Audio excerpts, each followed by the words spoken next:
Hi, everyone. This week we are here with our guest, Molly Godfrey, who is a dating and relationship coach for high achieving women in their 30s. And welcome, Molly. Yay! Thanks for Thanks so being here.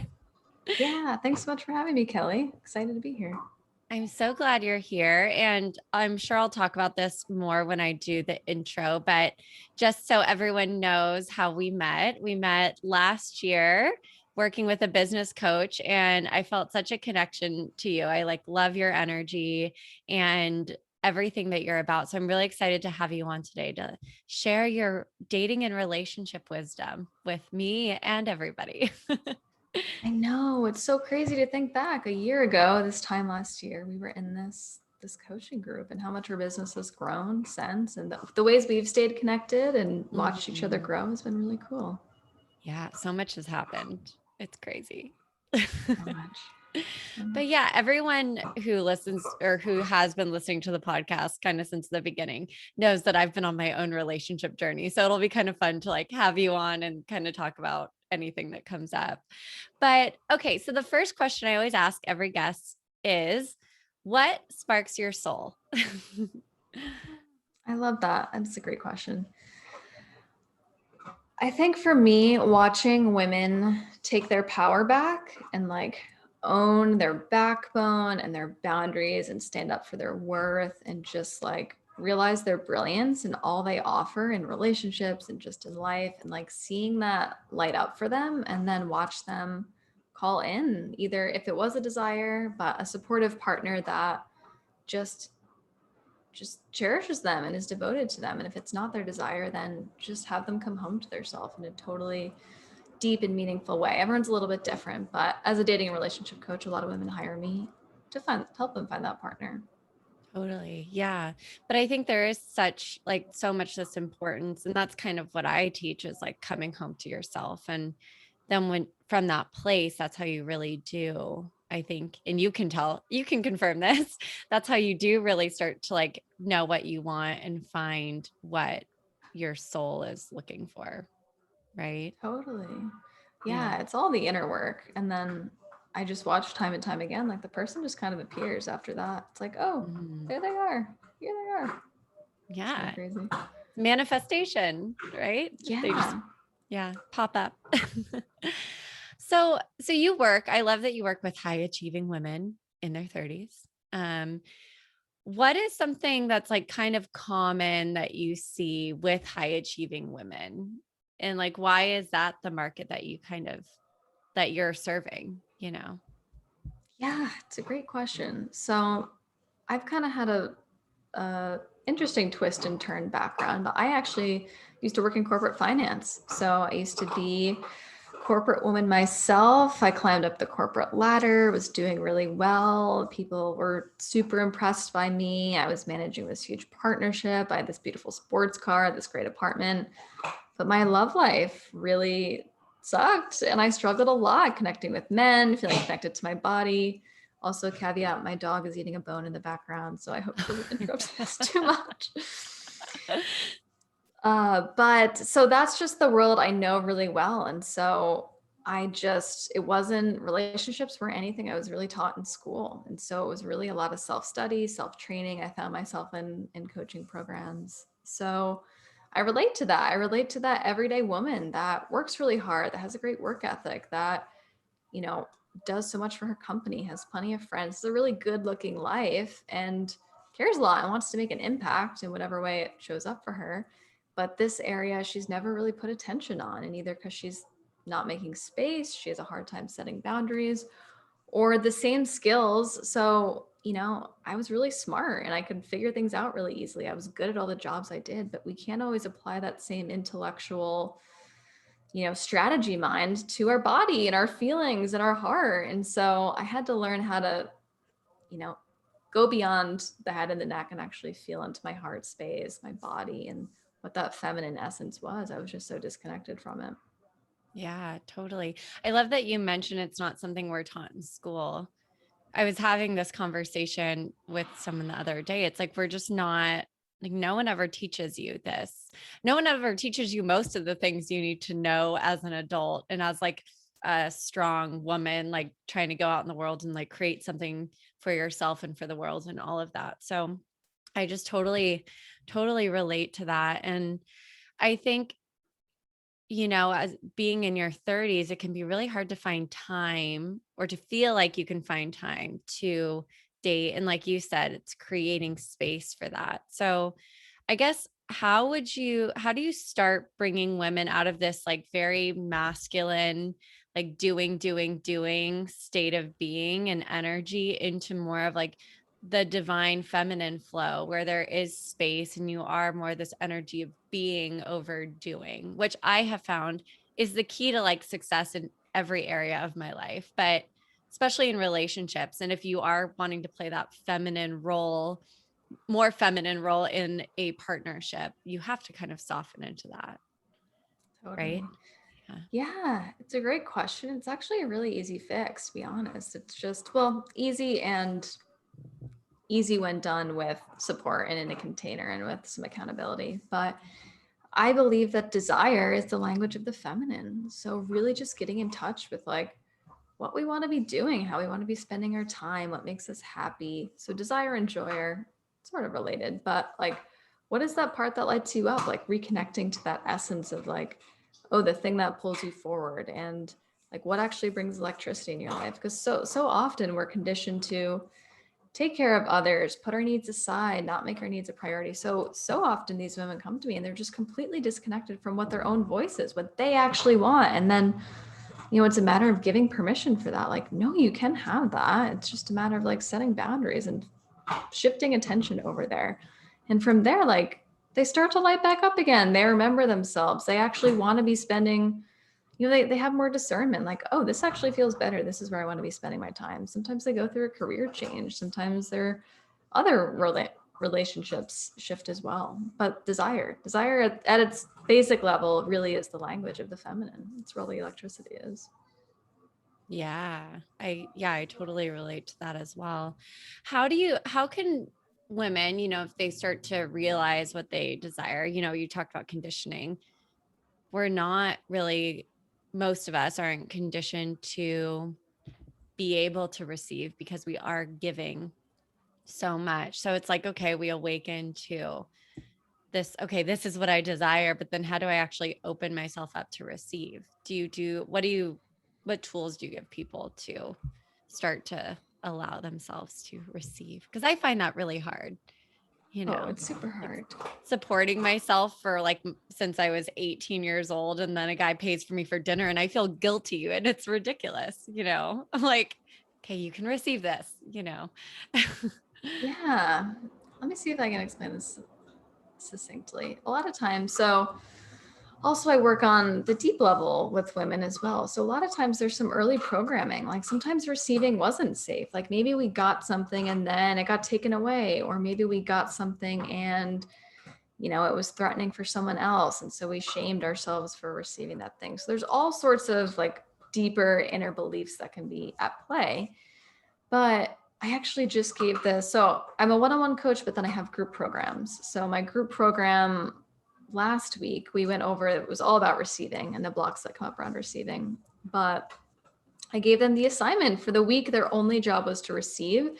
And I told them that I was like, you can throw your coach under the bus, that you have homework for this week, you can only receive. And like just start doing less, because sometimes we do things because we assume that people won't be able to figure it out or can't do it without us. And so it's like, hey, I'm actually not available for that. So the first part is setting boundaries, but then the other part is just noticing where we can receive, like in the day-to-day moment. Like it was a beautiful day here and it was like, oh, can I just receive and like open for this really beautiful day that the universe has brought? Like, can I receive the really great night of sleep that I got? Can I receive like a fridge just like full of food and that like, I was able to go to the grocery shop? Can I receive that I have money in the bank? And just like on that micro level. And then like this past weekend, I spent time with friends, and my friend's boyfriend like made us dinner, and I was like, let me just open to receive this. We were at a conference, virtual conference, and like receive this beautiful meal that he made for us, and like actually take it in. Because when we are appreciative and in gratitude of all that we have on the micro level and the big level, it feels good to give us more. But if we close, or if we're like judging the delivery of it, or, you know, Feel unworthy, I feel like, is such a piece of that. feel unworthy or feel ungrateful or entitled about it. Like, oh, well, like I deserve to have, like, any sort of entitlement. It doesn't feel good to give us more. So quite literally, we won't have opportunities to receive. So we have to learn at like the smallest level, and just like, even just when people say nice things to us, like, can we just stay in our body, open a little bit more? It's a practice. That's what I say to all my clients. It's a practice. It's a muscle. Like, no one's necessarily great at receiving. We have to like recondition ourselves and rewire ourselves to just stay open and present. It's not easy. That's why I will certainly be in business for a while. Yeah. I love that. Yeah, I mean, there's so much to what you just said that I want to touch on. I feel like with the manifestation piece, like that receiving is literally you're telling yourself you are worthy of receiving, which when it comes to manifesting, it's like that's all we really like. We need to feel worthy of something. And if we actually subconsciously feel worthy of it, then it can come in. But if we don't, then we can't receive. Right. Yeah. Yeah. And just, yeah, that being present is what I was really thinking of too when you were talking about it. Just like being in the moment and being grateful and all of that. I love hearing the sound of your dog in the background. How is your dog doing? She's super sweet. We didn't get a chance to go to the park today. Oh, Where is she? Oh, she's lying. oh, She's on her stomach eating a so bone. cute. And you just got her, right? Yeah, I got her almost exactly a month and a week ago. So cute. I want to add one thing as Yeah. well about the receiving piece. Mhm. So we also have to learn to receive the not so great things. So we can't be conditional. Like, sometimes we're going to receive like situations we don't necessarily want, or opportunity. Like, how do I want to put this? We have to be willing to feel and open for even the less than amazing situations. Like, we can't conditionally receive. Like, sometimes we have an experience and it's not what we expected. And so if we shut down, and Brene Brown says it best, we can't selectively numb. Like, we have to learn how to feel through it. Well, we don't have to, but there's an invitation to feel and receive everything. Like, receive a breakup, receive a rejection, receive like the news that we didn't want to get, and be like, got it. Doesn't mean anything about me necessarily. Is this what I wanted? No, but like, I can be with it. I can like still open for it. And when we're able to feel through that, we can stay open for the good that we want. But like, life isn't always rainbows and butterflies, and we do have to learn how to stay open for sometimes like the crappy stuff too, and like not contract and close and stay out, so that when the real and the good comes in, we can remain open for it.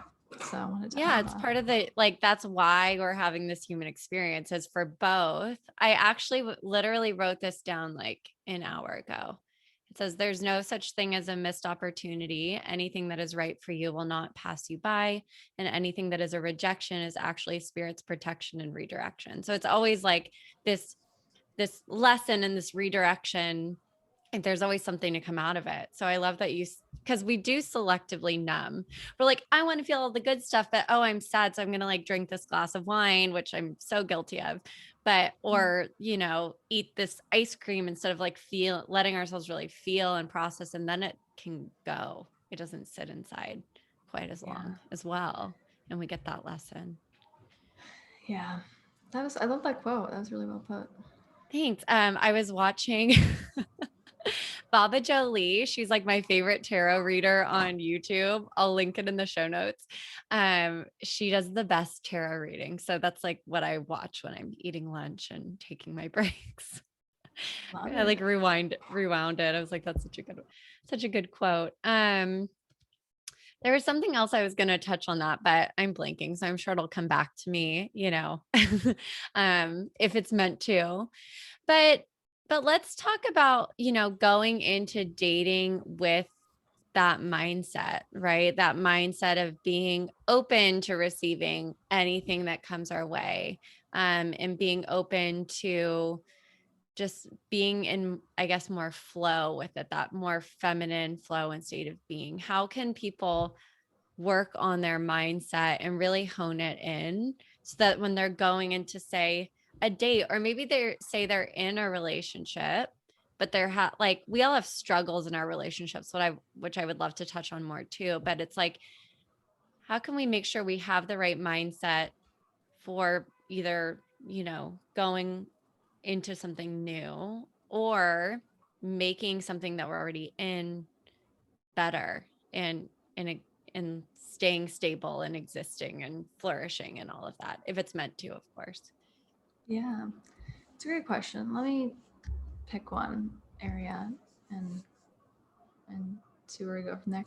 So how do we stay in our feminine when we're dating? It's a great question. I was actually just talking to a client about this because she's actively online dating.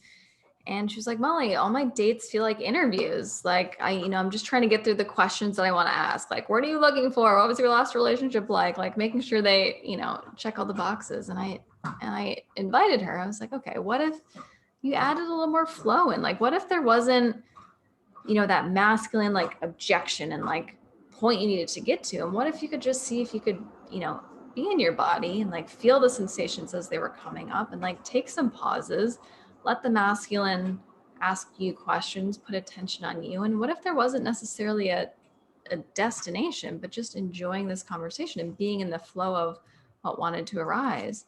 So she tried that, and she's ever since, she's like, okay, my dates feel a lot better, Molly. So that could be like the classic, we all have both masculine and feminine polarities in us. And it's important that it can sometimes get generalized as masculine's only men and feminine's only female, but we honestly have both. And so learning to work with those two energies within ourselves is really what creates fulfillment. A lot of the times when I see women stuck, it's because they're way too in their masculine, and that's in the total driver's seat, and they're disconnected from that feminine. And so it's like, how can we bring more imbalance? Like, what does your feminine look like? What does she need? For me, like my feminine side is just really creative. Like it comes out when I'm writing, like that's when my essence comes out. Like that's when I feel most connected to myself. For other women, maybe it's dance, but it's often like a creative or intuitive or like wise part of ourselves. So like learning what that is, for me, it just happened to be, it was like, okay, it's writing. But like, listening and slowing down, it's like, what is that feminine part? And if you don't necessarily feel connected to it now, like maybe there was a younger version of yourself where you felt really in flow, or like, there was just something that so immersed you. Maybe it's art or storytelling or speaking. I'm trying to think what else. Mm-hmm. Yeah, Like just like that inner child. Yeah. Cartwheeling. Yeah. I love to do a cartwheel on the ground. Right. Play. Yeah. I love that. And yeah, what you said, it just feels like it all comes back to being present. What I was going to ask earlier, which you already just touched on, was like how to get out of your head, which is basically what you just said. Just like be there and let yourself enjoy the moment and take it all in and all of that. Cause I find that like, even though I meditate every day and I journal and all those things, I get in my head with dating. It's hard not to. So it's like, if you can just focus on being present, then you'll get what you need from that moment. And if it is the right thing, it's going to be like so much more like up, like you'll just know because you're in the moment, right? It's not like you're in your head, like, what is he thinking? And, is he going to text me later? Or, something like that. Yeah. I used to coach men. I don't anymore. But what I realized and learned from coaching men, it was so much fun. But there are men out there. There's tons of men out there that want committed relationships. By the way, they're out there. I'm remembering this one man I coached. He was like, "Oh, I want as a partner and like serve her and love her." So they're out there. They're out there. And also B, they are just as nervous as we are. Like they're actually equally insecure, nervous, terrified, if not more, because the feminine presence is like, not saying to dim yourself down, but it's a lot. Like we have a lot of power. We emanate like a powerful frequency. And so if a man's not grounded, it can be overwhelming for him. So just know that, if you are in your head, just remember like, oh, this person's probably really nervous too. So how can I like be a little more clear, be a little more direct? Like, this is what I'm looking for. And be willing to make the first move. Also that, like, I can't stand the dating games. Like, be willing to be like, hey, I had a really great time. I'd love to go on a second date. A lot of times, the other person just wants to know that you had a good time too and you enjoyed yourself. So be willing to say the desire, to express the thing, to take initiative and just say where you want to go. That's where I think the best dates are. Like the place that you really want to go that would be fun for you, offer that and say, let's do this. That often makes their job a lot easier because they're very panicked also. Yeah, totally. I will say, like, going back to the online dating thing and the app dating and all of that, like, that's pretty challenging, you know. What are your tips for your clients that are doing that? Other than, you know, like you talked about before with your client, like going out and just being there and being present, but actually when you're like scrolling through people and then when you actually start talking to someone, you know, obviously it's good to ask the questions you want to ask and just be direct, like you said. But I feel like it can be hard to decipher, and it can just be hard to like know if someone's being genuine, you know? Yeah, I would say, I think get I would take a step back. I would say yes, the majority of my clients are meeting online, but not all of them. Some of them have met people completely naturally, either people from the past that they never considered a potential partner. That's happened twice now. Hmm. Men from people's past, from these women's past, have reappeared and they are just in a different space now. And they're like, oh yeah, I've always admired that old coworker of mine. Now we work at different companies and now we've been together for 6 months. So that's happened twice actually for two different women. So I would say first, if you're gonna date, like have it be an experience that feels fun. So I always say, like, how would you want to meet someone? Like you get to actually create this by design. Like, do you want to meet someone through a community? Do you want to meet someone through tennis? Do you want to meet someone through golf? Do you want to meet someone through at a museum? Do you want to meet someone at like it's totally possible. You just have to be willing to hold the space for that and call that in. If you're not excited, here's the thing. If you have zero interest or electricity or desire to be online dating, you're probably not going to meet your person there. There's no turn on there. You're like vibing, like meh. Like Yeah, so totally. so get really like you but like you can really I've heard some crazy stories at this point about how people are meeting. So get really connected.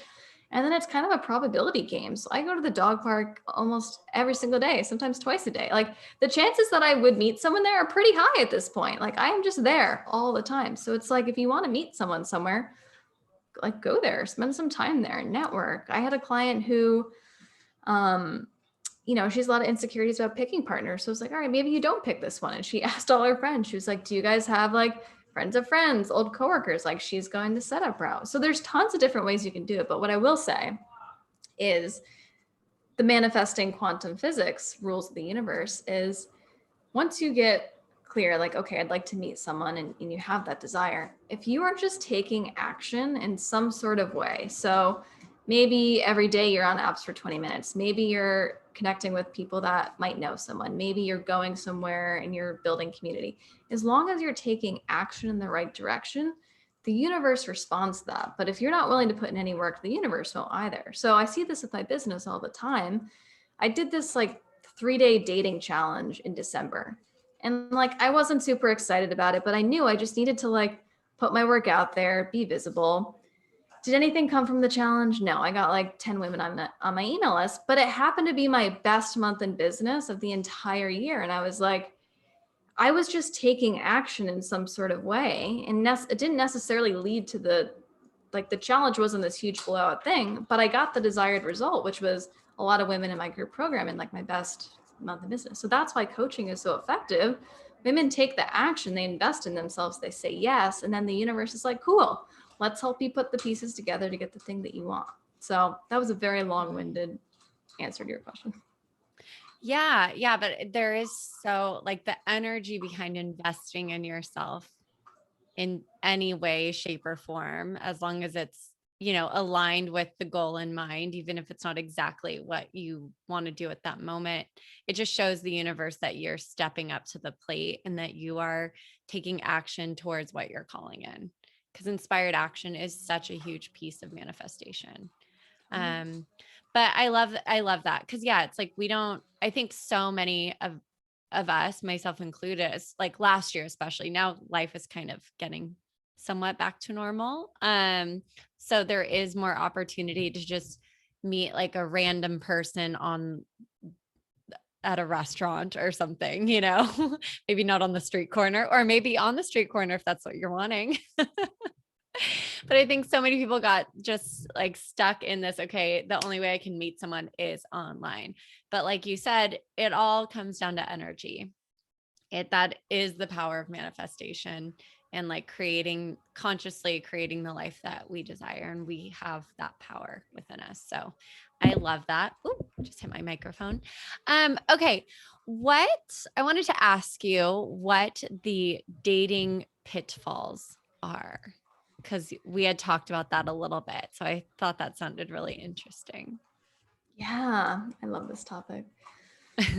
We covered a few of them already, but probably the biggest one I see is not being clear about what you want and not being clear about what you want and what you're expecting. And yeah, I'll say that. A lot of times, if again, it's with intention. Like, are you looking for a serious relationship? Are you looking for something casual? Are you looking for someone in your city? Like being really clear, what kind of lifestyle would you like your partner to have? What kind of things do you do together? What are your values? Like being really clear about all those things, because if you're in touch with them and embodying them, chances are you're going to create the space and call in that person the same way.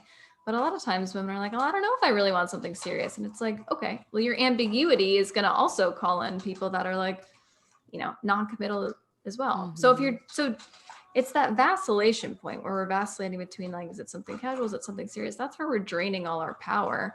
And then we're getting ambivalent people in. So just pick one or the other. If you're just looking for something casual, great. If you want something serious, stick the landing and be like, I am ready for my life partner. That is what I want. But if you don't have that energy and attention behind it, you are also going to call in ambivalent people. That's probably the biggest thing I see is women not giving themselves permission and committing to what they really want. Yeah. I also think that, in my experience and my friends and my clients' experiences, people we might think that we're ready and then the universe shows us that we're not by like everything is a mirror of where we need to like do work and heal and all of that. So it's like, would you agree that, we can think that we're ready for that partner, but if we're seeing those ambivalent people showing up on the other side, maybe that's a sign that there's deeper healing to be done or more clarity that needs to be created or something. Yeah, absolutely. Absolutely. Um, yeah, that's where that self-honesty piece comes in, where it's Mm-hmm. like, okay, say I want this thing, but like energetically, am I really there? Like, am I really like, am I say I want this thing, but if they appeared, I love the test of like, if the person appeared at your door, like the dream partner appeared at your door, like, what do you say to yourself? You're like, oh my gosh, I'm so excited you're here. Or you're like, oh crap, like I wasn't ready for you. Or, oh my gosh, you're just going to turn out like the last one. Like really getting in touch with like, okay, if this person really did show up tomorrow, what are the voices that come up? And like really getting in touch with those and getting aligned with those. Cause sometimes Mm-hmm. those can reveal a lot. But yes, totally. I've been in that spot where it's like, I want a relationship. And then like, maybe someone appears or and I'm like, oh wait, no, I'm not actually ready for that. So Mm-hmm. like all things, it's also trial and error. And it's like, Yeah. is it okay to also date while you don't know what you want? Totally. But don't be disappointed when you are also getting that reflection in the people that you're meeting. Yeah, absolutely. Totally. What was I gonna say?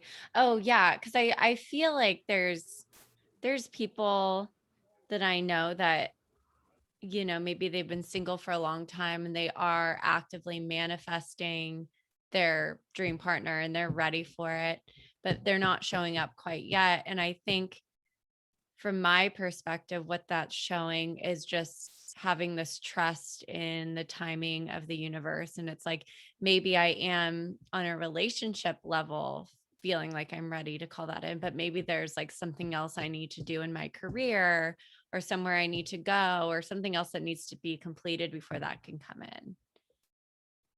Oh, absolutely. Absolutely. Yeah, it's a fun balance of faith, surrender, timing, Mm-hmm. and you know, sometimes the universe has something in store for us that we better than we ever could have imagined. Yeah. But Yeah. it is a dance for Or sure. maybe your person's not completely ready yet or something. Right. So it's like, hey Right. person, get ready. Get it Exactly. together. Are there any other pitfalls that we didn't kind of cover already? Yeah, I think also the whole mindset of giving, or not the mindset, the behaviors I see of giving your power away. So expecting that, once I get in this relationship, life is going to be perfect. And like having this person you haven't even met yet on a pedestal, being like, I need this relationship to feel whole and complete. And then when we start talking to someone or we meet someone, we think they know best.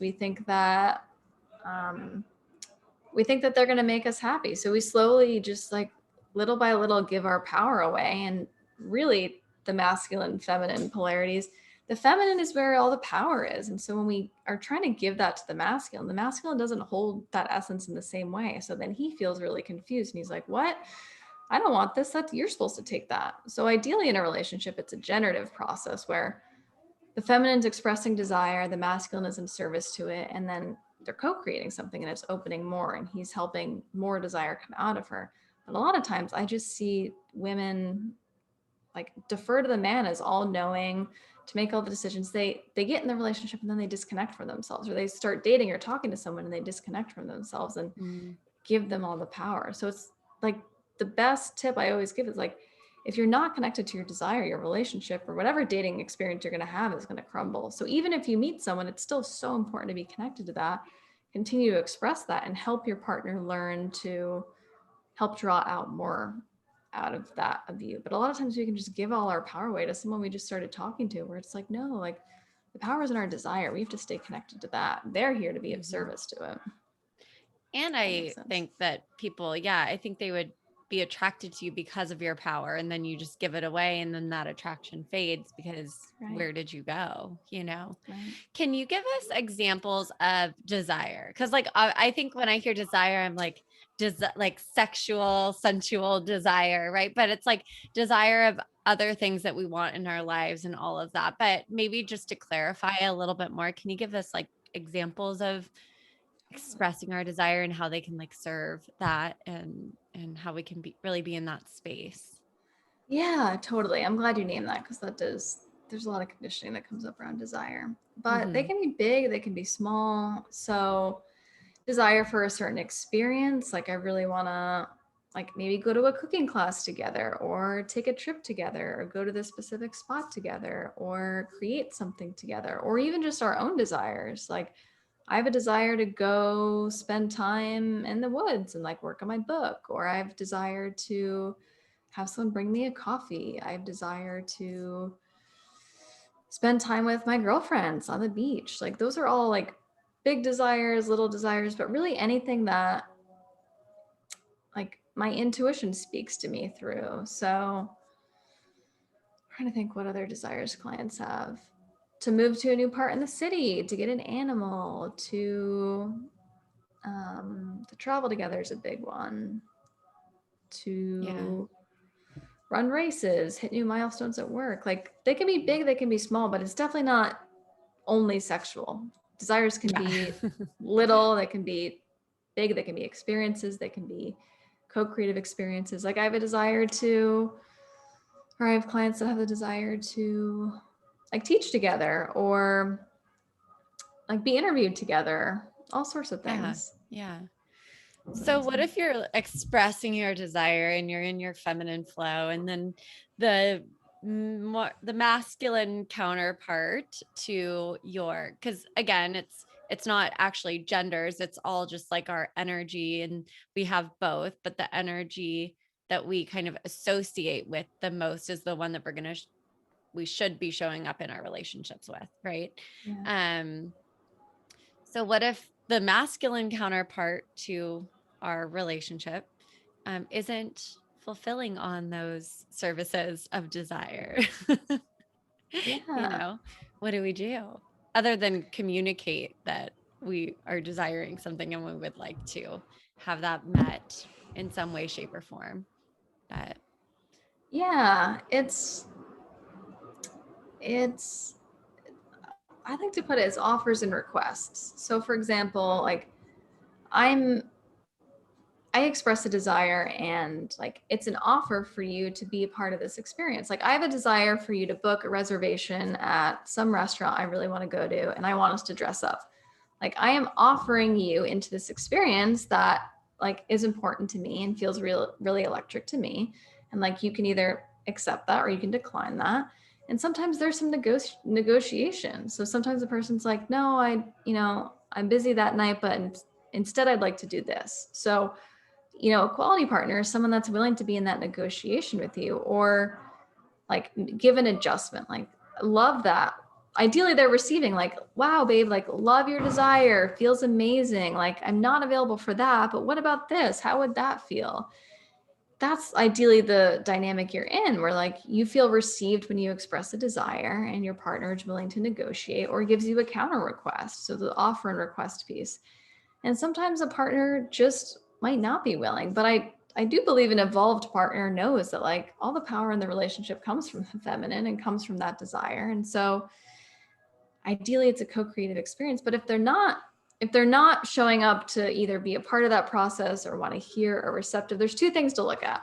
Either you might have just a really unwilling partner, that could be one, or there could also be a way that you're communicating your desires. Are you being really clear? Are you being really honest with them? Is there any sort of entitlement or like entitlement around it? Do you have all these expectations around it? Or is it like a clean desire that, would actually feel good to fulfill? Or are these all these like fine print and things that go along with it? So I always say like, you might have a really unwilling partner, but you also just might have no skill in communicating your needs. And I was that woman for a really long time. I would just withhold. And then this fight would break out and the partner would be like, what are you mad at? It's like, well, I wanted this thing. And it's like, okay, why didn't you express that? So I used to be super manipulative. I didn't know how to communicate.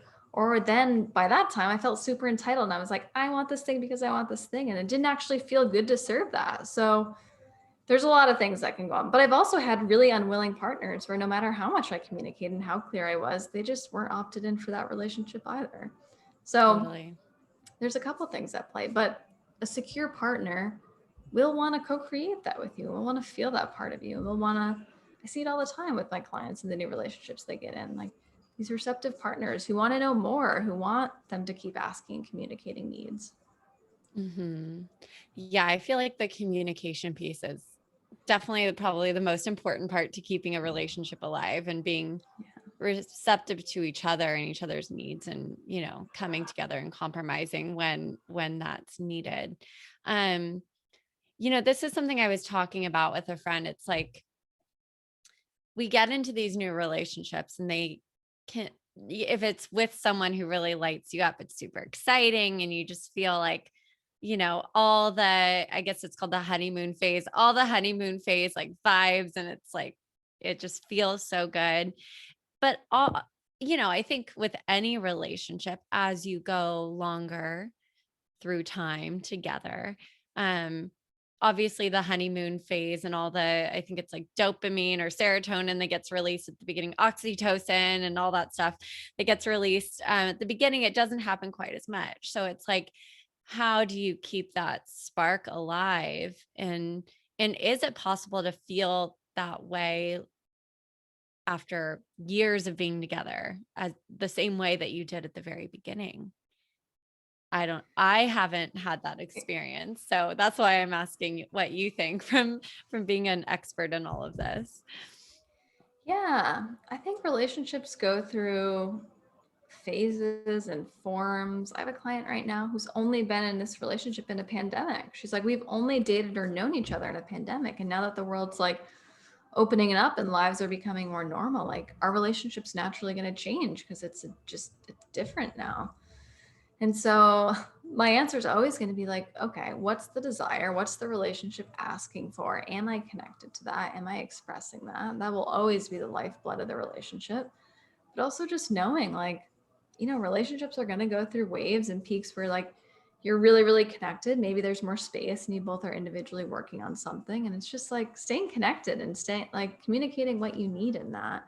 And also just knowing the reality of like, sometimes the truth of a relationship isn't to last forever. Like sometimes you might learn some really important lessons and then there might come a point where the honest thing is to change forms completely and become friends or date other people or get married and create that next form. But it's like, I think it all comes down to desire and just being honest with yourself and being willing to say the thing that might end the relationship. Like, hey, is this even serving us anymore? Are we still like, generating and becoming our best selves in this? And if not, what do we need inside of this? I'm working with someone now dissolving a marriage, and they're having conversations about dating other people and what that looks like, but they really love each other and they're really consciously doing it together, and it's honest for both of them.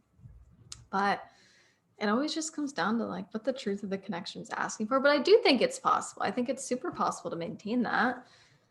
Just it takes work and investment, like all things. It's Yeah, easy to say here on my pedestal.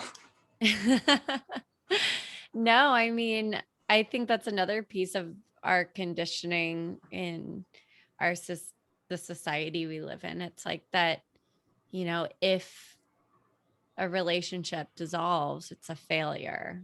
And like you said, there's a lesson, and what do we take from that, and how do we honor it for what it was, which was this like beautiful piece of our life story that helped us to grow and to evolve, which is the purpose. From where I stand, that's why we're here. um so I love that answer, and I love the fact that your client is able to, in a very like respectful to herself and to her partner way, dissolve this thing that was beautiful, and they're dissolving it in a beautiful way that's like you said, honest and super respectful and open and all of that. Because I think those types of breakups, well, they can be harder because it's hard to love someone and have to leave it or end it. It just feels so much better than this like volatile sort of an ending, right?